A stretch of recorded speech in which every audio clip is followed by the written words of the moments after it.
I have played a lot of guitars in my years on this earth. Some of them are definitely better than others. Some of them I really regret selling. Some of them I couldn't understand why I bought them in the first place. But I was going through some old footage and old drives, and I don't have footage of each and every one, but I'm going to start this little series going back and thinking about the guitar and thinking, would I rebuy this guitar or not? And I thought a good place to start would be a guitar I almost did rebuy. And that is this Gibson Midtown Custom.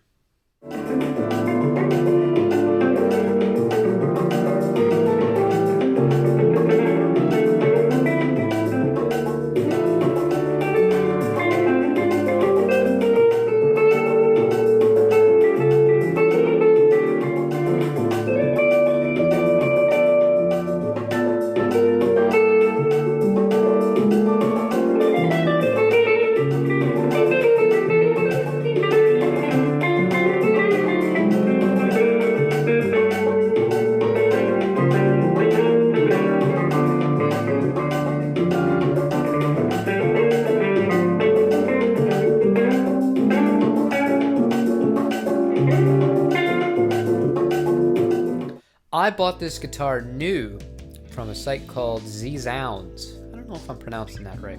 Never can tell. 2014, I think I spent $10.99 on it. And I bought it because I really was kind of vibing into the hollow body idea for the first time in my life. And I was really into my Les Paul piece, which was a 2014, which I'll get to at a later date. And I wanted something a little bit different and lighter I could, gig out and play around with. On looks alone, unseen, absolutely in love with it. But when the guitar arrived, it's kind of when things started to almost immediately wear a little bit. The mystique kind of wore off.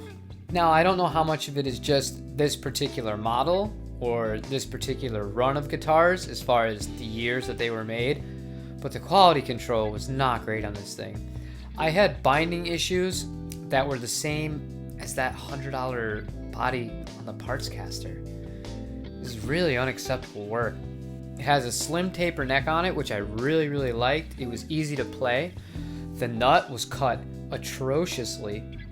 And the finish in general it was not up to standard. Now, given that it was so low priced, especially at the time looking back at it, I'm like, that's a pretty good deal. At $1,100 with a hard shell case, it was a nice guitar. The problem I found with that guitar was it didn't do what I wanted it to do, and part of it had to do with me not fully understanding the construction yet of semi-hollow body electrics. So for example, on the 339 and 335 models, this is an actual semi-hollow. It's one piece of wood, center block, that goes all the way down, hollow on both ends of it. On the Midtown Custom, it has F-holes, but it's not a true semi-hollow. So the problem would be it basically played like a big Les Paul. It had decent clean tones to it. I think it had Burstbucker Pros inside of it. The actual electronics were just fine. My problem with the guitar was it wasn't different enough to a Les Paul to justify keeping that and a Les Paul. I do have some good memories with that guitar though.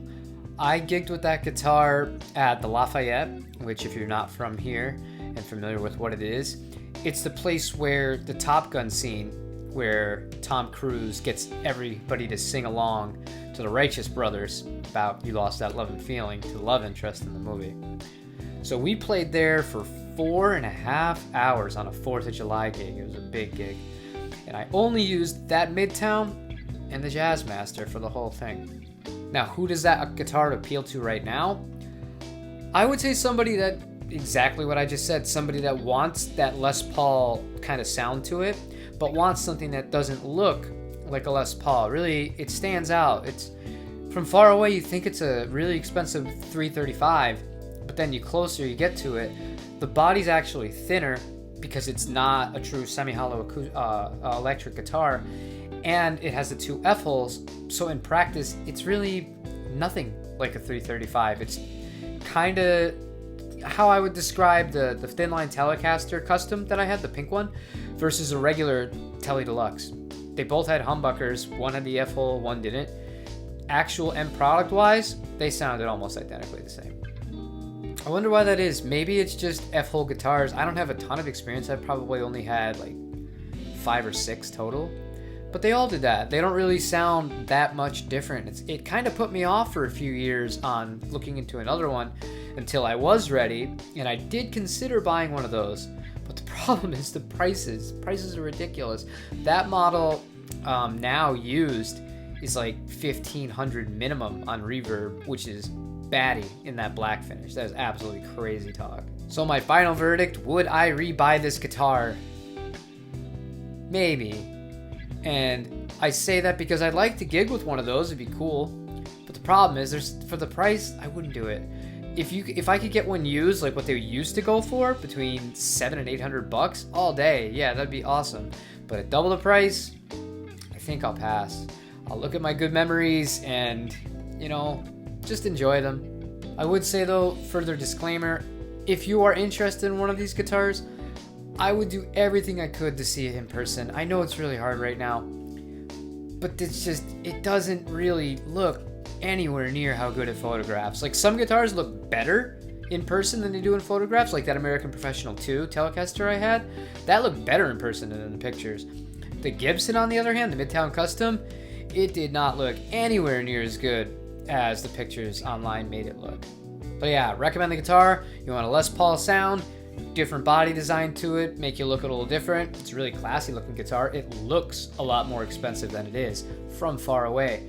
But the closer you get, the more those kind of imperfections and little details that eventually drive you nuts, and in my case, drove me to sell the guitar, they're noticeable.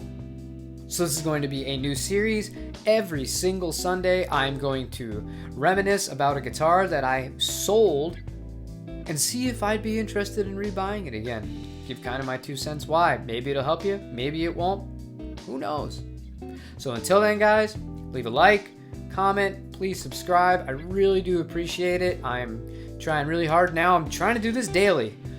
It's hard, especially with the little one running around, but I'm doing my best, and I really appreciate any good vibes and positivity you can send my way. So until next video, everything's back to normal tomorrow. Take it easy.